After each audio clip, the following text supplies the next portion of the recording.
Apreciadas amigas y amigos, sean una vez más bienvenidos a su curso de autoliberación espiritual.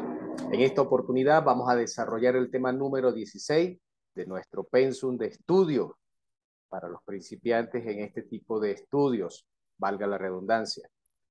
El tema número 16 lleva por título El cielo, breve introducción. Ya hemos hablado en días pasados sobre la balanza de la justicia divina, el rayo de la muerte, el limbo, el purgatorio. En esta oportunidad vamos a hablar brevemente sobre ese aspecto tan extraordinario de nuestra cultura cristiana, ¿verdad? Incluso de la cultura universal como lo es el cielo. Todos los planos de existencia cósmica mencionados por la teosofía pueden ser perfectamente sintetizados en 4 regiones: infierno, tierra, paraíso y cielo. En estas 4 grandes regiones podemos nosotros sintetizar las 4 planos de existencia cósmica, desde abajo hacia arriba: infierno, tierra, paraíso y cielo. Es decir, mundo mineral se corresponde con el infierno, mundo celular, obviamente correspondiendo a lo que es el plano físico, el planeta Tierra, un mundo molecular en perfecta correspondencia con lo que es el paraíso, y el mundo electrónico representado por aquello que nosotros comúnmente llamamos cielo. Es decir, cuando estamos hablando del cielo, desde el punto de vista trascendental, nos estamos refiriendo al mundo electrónico. En esta oportunidad, obviamente, nos vamos a referir a este aspecto extraordinario. Dicen las Sagradas Escrituras que en el principio creó Dios los cielos y la tierra. Esto aparece en el libro de Génesis, capítulo 1, versículo 1. En el principio creó Dios los cielos y la tierra. Por la palabra del Señor fueron creados los cielos. Salmo capítulo 33, versículo 6. Esa esfera aparentemente azul y diáfana que rodea la tierra, también por lo general nosotros le damos el concepto o la definición de cielo. Esto de acuerdo al diccionario de la Real Academia Española, y también de acuerdo al diccionario de la Real Academia Española.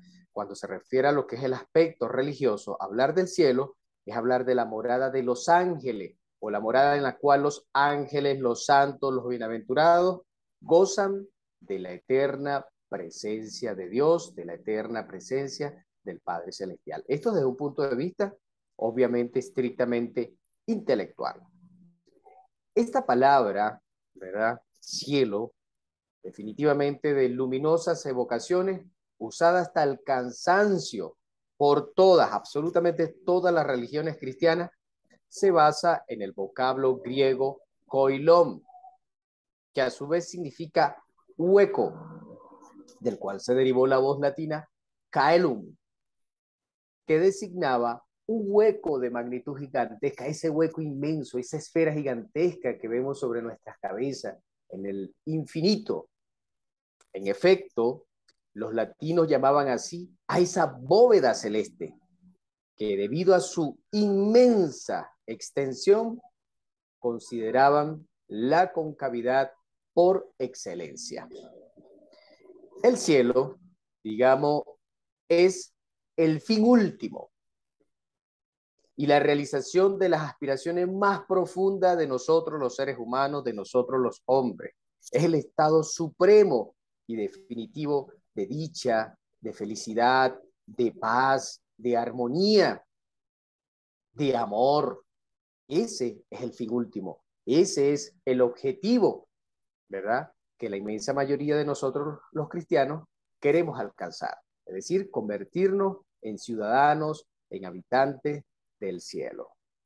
Dice la leyenda del gran Zoroastro que todo aquel cuyas buenas obras excedan en 3 gramos, lo que son sus pecados, es decir, las malas obras, ese individuo, esa persona, se va al cielo.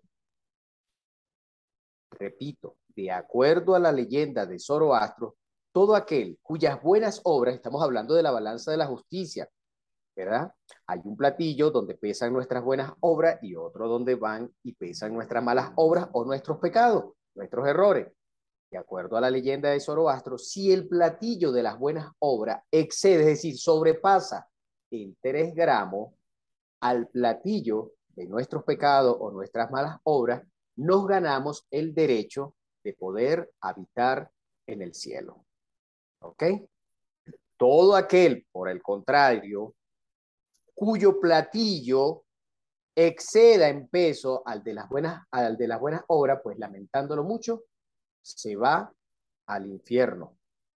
Su destino es el Averno, el Avicii, ¿eh? El lago que arde en fuego y azufre, de acuerdo a las Sagradas Escrituras. Entonces, hay otro detalle dentro de la leyenda de Zoroastro que dice que cuando los dos platillos se mantienen equilibrados o exactamente iguales, entonces aquel individuo, aquella alma permanece en el Hamistikam, Hamistikam, hasta que, bueno, se le dé una nueva oportunidad de tomar un cuerpo físico. Esto básicamente, ¿verdad? Y en palabras sencillas, lo que nos explica la leyenda de Zoroastro. La región molecular es la región del paraíso. Recordemos que hay 4 regiones. Una tercera es la molecular y la cuarta es la electrónica que corresponde al cielo. La gran región molecular se refiere a la región del paraíso. Aquellos seres que de pronto fueron muy buenas personas, ¿verdad? Se portaron bien, hicieron muchas obras de caridad y sufrieron mucho mientras que tenían cuerpo físico. Entonces, cuando desencarnan, eso lo vimos en el tema, recuérdese que eso lo vimos en el tema, el rayo de la muerte, el rayo de la muerte, el tema número 13 de nuestro presente curso. Entonces, luego de que son sometidos a los 3 juicios, estas personas que en vida que fueron muy buenas y entonces desencarnaron, luego de estos juicios, van y de acuerdo a la ley divina se sumergen en la felicidad del mundo molecular, es decir, en el paraíso. Esto antes de retornar, es decir, de volver a tomar un nuevo cuerpo físico. Entonces, una cosa es la región molecular del paraíso y otra cosa es la región electrónica que se corresponde con el cielo. Y precisamente el mundo electrónico es el mundo solar de la luz, es el mundo del espíritu, es aquello que nosotros comúnmente, ¿verdad? De acuerdo a nuestras filosofías, a nuestras formas religiosas, denominamos y le damos el concepto de cielo. La dicha de la esencia humana, es decir, de nuestra fracción de alma, o por qué no, de nuestras almas, en el mundo electrónico, después de desencarnar, es pasajera. ¿Por qué? Porque el ser humano todavía no nos hemos preparado psicológicamente, espiritualmente, para vivir de manera continua en la región solar. Por eso, por eso es la trascendencia, la importancia para los entendidos de este curso de autoliberación espiritual. ¿Por qué? Porque en este caso, al gestar en nosotros mismos la revolución de la conciencia, cambiando nuestra manera de pensar, sentir y actuar, transformándonos radicalmente a través incluso del uso de lo que es la sagrada alquimia, combinada con el constante sacrificio consciente por la humanidad, es decir, usando lo que son los 3 factores de la revolución psicológica o de la revolución de la conciencia: muerte psicológica, eliminación del ego, ¿verdad? Nacimiento segundo, el trabajo en la alquimia sagrada y sacrificio por la humanidad. Eso le permite al ser humano, al alma humana, poder prepararse para poder habitar, para poder convertirse en un ciudadano que tenga, a ver, vamos a utilizar este término, una visa que en este caso les confiera el estatus de habitante permanente. Es más, le confiera el estatus de ciudadano del reino de los cielos. Pero ello hay que ganarlo con un profundo, ¿verdad? Y tenaz trabajo en lo que son los 3 factores de la revolución de la conciencia. Repito: muerte psicológica, nacimiento segundo y sacrificio por la humanidad. Eso es lo que nos puede preparar a nosotros para vivir de manera permanente, constante, en la región solar, en el mundo electrónico, es decir, en aquello que nosotros llamamos el cielo. Esto es así, ¿verdad? Que nos ganamos ese derecho porque hemos eliminado el agregado psicológico, es decir, hemos eliminado al enemigo secreto, hemos eliminado a aquello que la religión comúnmente llama diablo. De lo contrario, repito por enésima vez, no podemos habitar en el reino de los cielos. Dicen las Sagradas Escrituras, asimismo el reino de los cielos es semejante a una red que echada al mar recoge de toda clase de peces, y una vez llena, la sacan a la orilla, y sentado recogen lo bueno en cesta y lo malo lo echan fuera. Así será el fin del siglo. Saldrán ángeles y apartarán los malos de entre los justos y los echarán entre el horno del fuego. Estamos hablando del Averno, del infierno, del mundo mineral, es decir, del mismísimo Abiche. Y allí será el lloro y el crujir de dientes. Esta sabia, extraordinaria y trascendentales palabras nosotros la conseguimos en el libro de Mateo, capítulo 13, del versículo 47 al 50. Que no se nos olvide que el reino de los cielos es como esa gran red. Ahí a todos nos buscan. Muchos los llamados y pocos los escogidos, pero son los ángeles, ¿verdad? Al servicio del Padre Creador, del Padre Celestial, quienes escogen lo bueno y lo malo. Los buenos, es decir, aquellos que eliminaron el ego, aquellos que lograron convertir en polvareda cósmica todos sus defectos psicológicos, sus propios diablos internos, aquellos que se vistieron con los trajes de boda a través de lo que es la magia sexual y que dedicaron su vida al servicio por la humanidad, serán contados entre los buenos.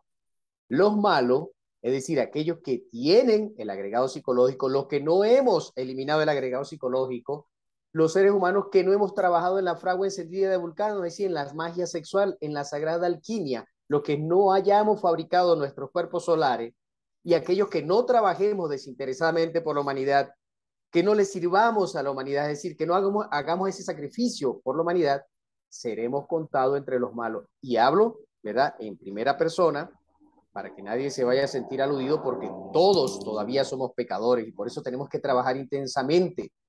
Entonces, por un lado están los buenos y por el otro lado están los malos. Ya sabemos quiénes serán contados como buenos, no como un concepto simplemente del diccionario de la Real Academia Española, del diccionario Larousse, etcétera.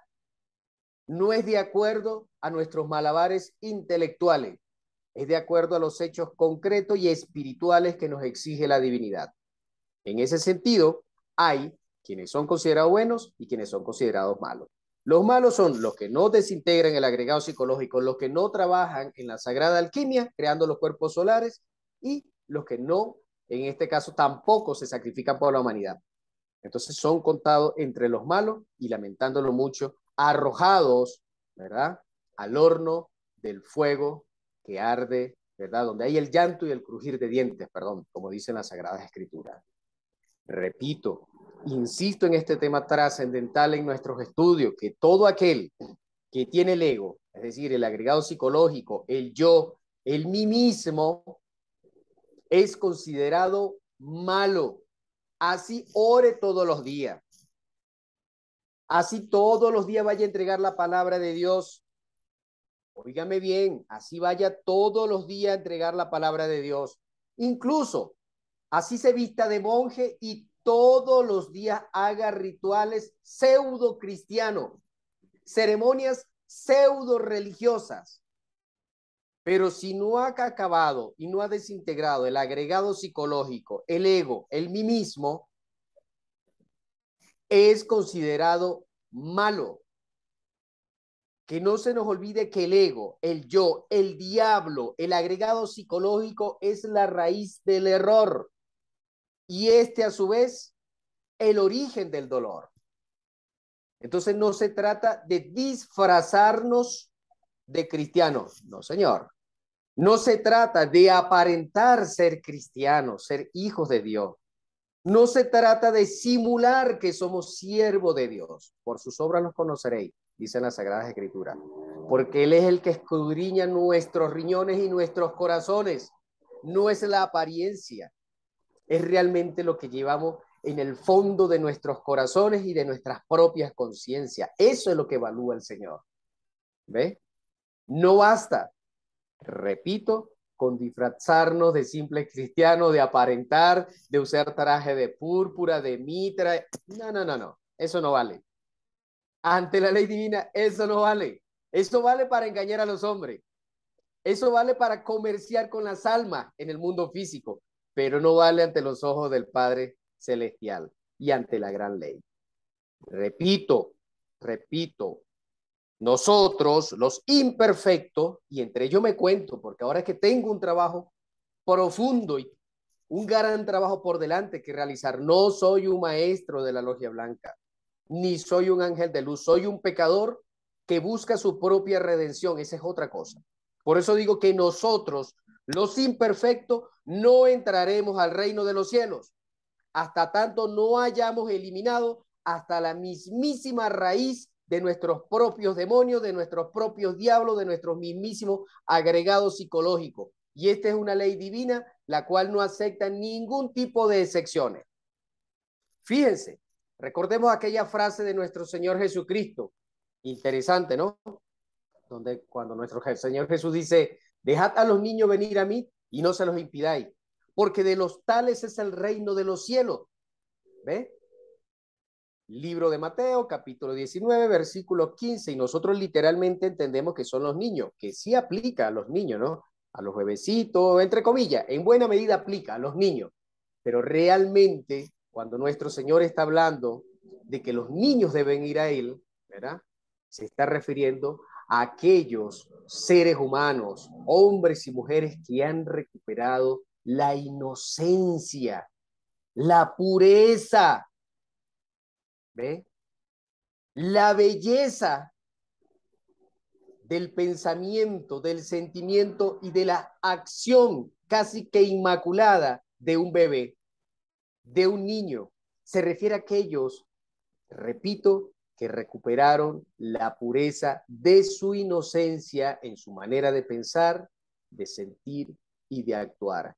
De aquellos hombres y mujeres que logran encarnar las bienaventuranzas de nuestro Padre Celestial, como nuestro propio Señor Jesucristo, como nuestro reino los exigía. Sé perfecto como vuestro Padre es perfecto. Aquel que por misericordia divina y con la asistencia de su propia divinidad, de su Padre Celestial, de su Cristo interno, de su Madre bendita, logra convertirse nuevamente en un niño, pues a él le pertenece el reino de los cielos.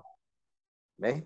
Y que no nos pase como Nicodemo, que cavilaba, pensaba, hacía acrobacias mentales, pensando que se iba a meter de nuevo en el vientre de su madre. No, hay que nacer de nuevo, ¿verdad? Pero no solamente echándole un poquitico de agua en la cabeza o bañándonos en un río, entre comillas, sagrado.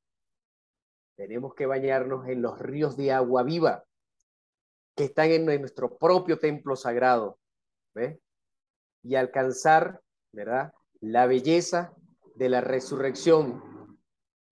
Valga ese término, porque nosotros logramos resucitar entre los muertos de espíritu, como decía nuestro Señor Jesucristo, dejad a los muertos que entierren a los muertos, porque todo ser humano que tenga el agregado psicológico, lamentándolo mucho, todavía es un zombie, es un muerto viviente desde el punto de vista espiritual. ¿Cómo dejamos de ser muertos vivientes? ¿Cómo dejamos de ser zombies? En la medida que vamos descubriendo, analizando, entendiendo, comprendiendo y lo más supremo, aniquilando todos nuestros defectos psicológicos. Es lo único que nos permite eliminar el virus zombie de nuestra psiqui, de nuestra carne, de nuestra sangre y lo que es más trascendental, de nuestras propias almas. Es urgente, es indispensable reconquistar la infancia que hemos perdido. Es indispensable, inaplazable que recuperemos la infancia en nuestras mentes y en nuestros corazones. Y dijo nuestro Señor Jesucristo, de cierto os digo que si no os volvéis o hacéis como niños, no entraréis en el reino de los cielos. Ese es el mayor requisito, ¿verdad? Que nos exige nuestro rey para poder ser, en este caso, tener el privilegio, ganarnos el ticket y poder entrar al reino de los cielos. Esto, obviamente, se puede alcanzar, recuperar esa inocencia, esa niñez perdida en nuestras mentes y en nuestros corazones a través de la castidad científica, a través del amor, a través de la meditación. Eso nos permite convertirnos en niños o semejantes a un bello niño. Y repito por enésima vez, y es entonces cuando usted, cuando yo, cuando nosotros los seres humanos podemos tener el privilegio de entrar al reino de los cielos. Entrar al reino de los cielos es recuperar la pureza, es recuperar la candidez, es recuperar la inocencia perdida, es recuperar la transparencia de nuestras propias almas. Dicen las Sagradas Escrituras, bienaventurados los pobres en espíritu, porque de ellos es el reino de los cielos. Los pobres en espíritu son aquellos que no tienen ego, o por lo menos que en este caso han logrado desintegrar el ego, el yo, el mí mismo, ese que las universidades, que los intelectuales lo montan en un altar, ¿ves? Le llaman el alter ego, el amor propio que hay que cultivar. Y sí, te mandan derechito al abismo, porque desconocen las principales y más trascendentales leyes estrictamente espirituales. Y entonces, en vez de ayudarte a evolucionar espiritualmente, nos sumergen en un verdadero proceso de involución espiritual, porque nos volvemos ricos, inmensamente ricos. ¿En qué? En ego, en el agregado psicológico, en el yo, en el amor propio, que cuando pasamos por cualquier casa, por cualquier puerta, en cualquier recinto donde entramos, pegamos del techo, de lo grande y de lo crecidos que nos creemos. Por eso nuestro Señor, nuestro Rey dijo, bienaventurados los pobres en espíritu, porque de ellos es el reino de los cielos. Es decir, aquellas personas como son ese niño que usted está viendo en su dispositivo, en su pantalla, que tiene esa pureza, que tiene esa transparencia, que tiene esa inocencia, ¿ve? Esa belleza, no solamente física, sino esa belleza en su alma, en su espíritu, precisamente por carecer de maldad, por carecer de agregado psicológico. Entonces, que quede claro, pobre de espíritu o indigentes del espíritu son realmente aquellos que reconocen su propia nadidad, su propia desvergüenza, su miseria interior, ¿verdad? Es una clase de seres incuestionablemente, perdón, reciben tarde o temprano la iluminación, porque no es de la boca para afuera, sino desde lo más profundo de corazón, desde lo más profundo de sus propias almas, de su propia esencia.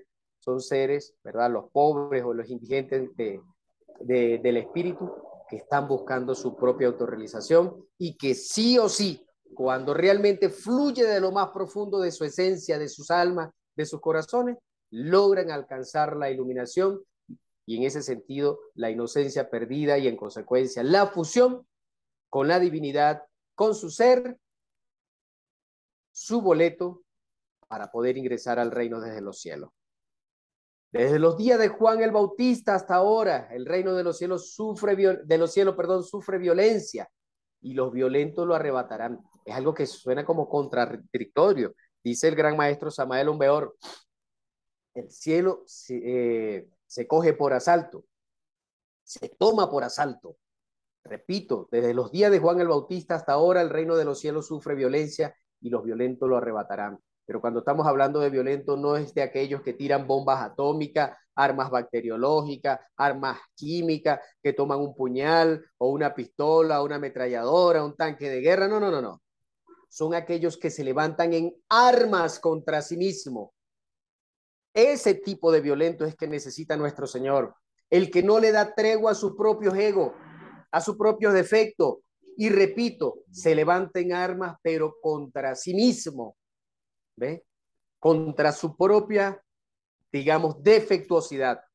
Esos son los violentos que arrebatan el reino de los cielos. En otras palabras, el reino de los cielos se toma por asalto. Los violentos los han tomado, es decir, aquellos que gestan, que cristalizan la revolución de la conciencia, que dice, bueno, he sido hasta ahora, malediciente, lujurioso, iracundo, orgulloso, y dice, bueno, de aquí en adelante estoy en pie de guerra, pero una guerra que llevo contra mí mismo, contra mis defectos, contra mis agregados psicológicos, ¿ve? Contra mi propia, perdone la expresión, contra mi propia podredumbre psicológica. Esos son los violentos que arrebatan el reino de los cielos. Dicen, o dijo nuestro rey, y son palabras eternas, porque es parte de una promesa que permanece firme, que permanece en pie para todos nosotros.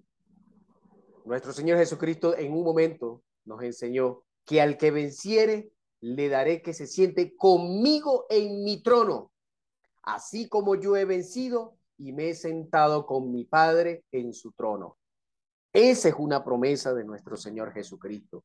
Repito, al que venciere, le daré que se siente conmigo en mi trono, así como yo he vencido y me he sentado con mi Padre, perdón, en su trono.